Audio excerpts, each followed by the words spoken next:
Once upon a time, in a big green garden, there lived a tiny aunt named Andy. Andy was the smallest aunt in his colony, but he had the biggest temper. He got angry at everything when the sun was too hot, when the rain was too wet, and even when his food was too delicious. One day, Andy was marching along when he bumped into Benny the Beetle.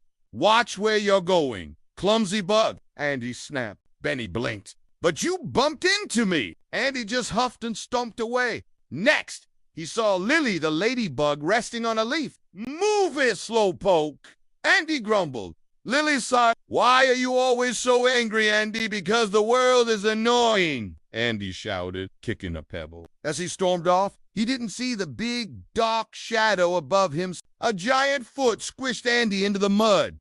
"Owie!" Andy wailed, struggling to wiggle free. Just then, Benny and Lily rushed over and helped pull him out. "Are you okay?" Lily asked kindly. Andy blinked. You helped me? Even after I was mean?" Benny smiled. "Of course! Friends help each other." Andy's tiny heart felt warm for the first time. Maybe being angry all the time just made him unhappy not the world.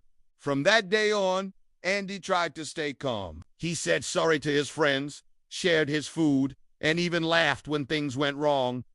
And guess what? The world didn't seem so annoying anymore. Moral, staying angry only hurts you, kindness makes.